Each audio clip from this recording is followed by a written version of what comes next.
The bluegrass region of central Kentucky is the mecca of thoroughbred racing and breeding in the world. Nowhere else does the concentration of prestigious farms, exquisite stallions, and quality racing exist quite like it does in Lexington. As a resident of central Kentucky, it is important to be informed about what makes the town unique and what makes Lexington a city of international prominence. With a total value of $23.4 billion, it is hard to argue that the horse industry is irrelevant in the state of Kentucky. Aside from the clear economic factors, the tradition is hard to stray away from as well. Lexington has long been heralded as the horse capital of the world, holding events like the Rolex and Keeneland's annual spring and fall meets. Keeneland has been running for over 76 years and has become a true staple for the town of Lexington as both a social event and a place for the finest breeders in the world to showcase their animals. However, racing's numerous issues have kept the public away from the sport in recent years. Most notably, high-profile breakdowns, including Barbaro and 8 Bells, and cruelty charges have made fans turn away from the sport. Drugs often make the front page more than the racing news, and the uncertain future for athletes once their racing days are over is a big turnoff for many potential fans.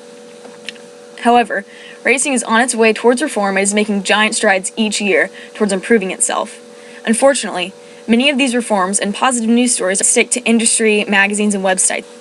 By becoming a more informed citizen, you can learn the positive things going on in the industry and why you should be involved and care about the sport of horse racing. Regarding breakdowns, there has been major movement in the sport in recent years to prevent these from happening. Nothing will turn a fan off like seeing a horse be euthanized on the track in front of them after trying their all during a race. One of the biggest movements towards the improvement of safety for horses has been the implementation of synthetic surfaces at racetracks across the country.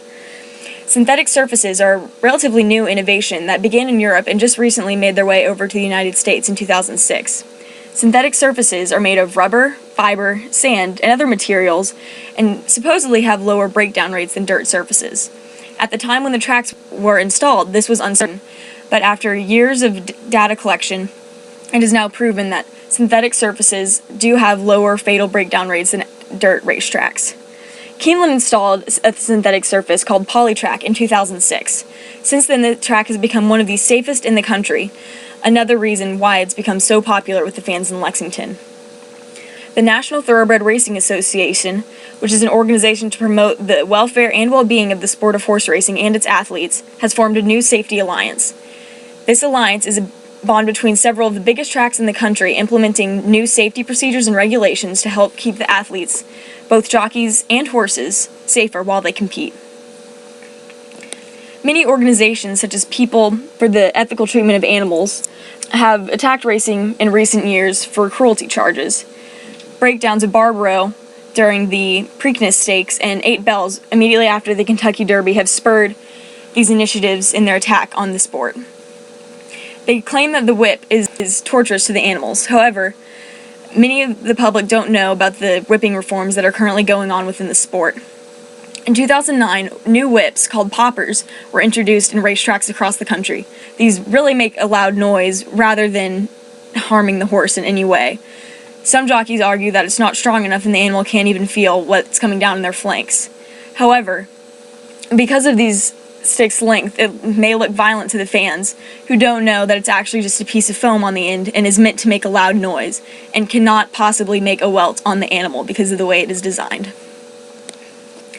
Drugs are always a hot-button topic in racing and continue to be under recent years.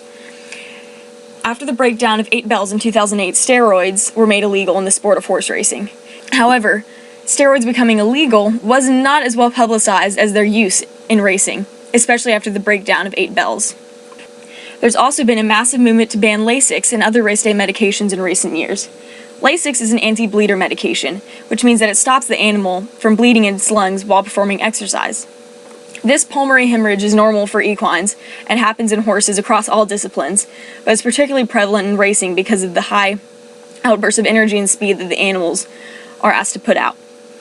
This drug, while it can be considered a performance enhancer, is commonly used throughout the sport, but there has been a lot of movement to ban it recently due to its diuretic effects and the drug potentially making the bones weaker in the animal and making it take longer for the horse to bounce back from big race efforts.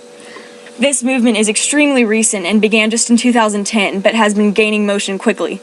The Breeders' Cup banned Lasix in all 2-year-old races starting in 2012 and continues to do so, while other tracks across the country have banned Lasix in 2-year-old races as well. Another huge issue for horse racing is the fact that many ex-racehorses are unable to find homes after their days at the track are over. This has been another issue that has risen to prominence in the last several years for the sport. Numerous adoption agencies exist to take retired animals off of the racetrack and transitions them to new homes. The thoroughbred can be used for many things other than racing and makes a wonderful sport horse if retrained properly. Also away from the limelight, but a tremendous step in the right direction, was the Jockey Club beginning a thoroughbred initiative designed to promote the adoption of ex-racehorses after their days at the track are over. This initiative creates new shows, classes, and additional prize money for owners of ex-racehorses. It's obvious that racing has issues, but the sport is undergoing the winds of change and is working towards improving itself. This not only creates a safer environment for the animals and humans involved, but allows far better public relations and allows fans to feel more comfortable coming into the sport. The health of this industry directly influenced Lexington and all of Central Kentucky. With these new initiatives and reforms, the sport can continue to improve and increase its position of national prominence in hopes of becoming more prominent in a healthier industry for the state and the nation as a whole.